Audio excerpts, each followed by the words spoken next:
গরমকাল আর গরমকালে কাঁচা আমের ভর্তা অনেক মজা লাগে। তাই কিছু কাঁচা আম নিয়ে নিলাম, বাসায় গিয়ে এগুলা খাবো। প্রথমে আমি কি করলাম, পরিষ্কার পানি নিলাম এবং চাল ছাড়ানো আমগুলো ভালো করে ধুয়ে নিলাম, ধুয়ে যাতে ময়লা না থাকে। কারণ কুচার পরে এগুলা ধোয়া যাবে না। তারপর আম্মুর হাতে এগুলা কুচালাম, একদম পাতলা পাতলা করে আম্মু কুচাচ্ছে। দেখতে পাচ্ছেন, আপনারা বাসায় এভাবে কুচাবেন যাতে এগুলো খুবই নরম এবং সিল্কি হয়, চুলের মতো। তারপর দেখতে পাচ্ছেন এগুলো খুব পাতলা এবং আকার সাইজটাও তেমন বড় নয়। তারপর এগুলাকে আমরা এখন মেখে খাবো মজা করে আমরা সবাই মিলে। একটা মজা হয়েছিল।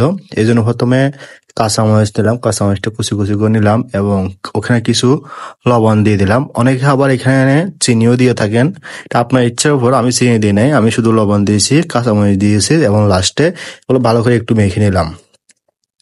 এগুলো মেখে নেওয়ার পরে এগুলোকে সাদা বানানোর জন্য অনেকেই আগেই বলছিলাম চিনি দেয়, কিন্তু আমি চিনি না দিয়ে আমি দিলাম ম্যাজিক মশলা। একটু অন্যরকম ভাবে আজকে এ আমের ভর্তাটা বানালাম, যাতে খাইতে কিরকম কিরকম হয় একটু দেখার জন্য। আর খাওয়ার পরে ভাই অনেকটাই মজা লাগছিল এই আমের ভর্তাগুলা। আপনারাও প্রায় চাইলে এভাবে ম্যাজিক মশলা দিয়ে আমের ভর্তা বানাতে পারেন। সবাই তো চিনি দিয়ে অনেক খেয়েছেন, এবার না হয় এভাবে একটু খাবেন। খেয়ে দেখে যদি আমার ভিডিওটা দেখে খেয়ে ভালো লাগলে ভিডিওটা সাবস্ক্রাইব করবেন।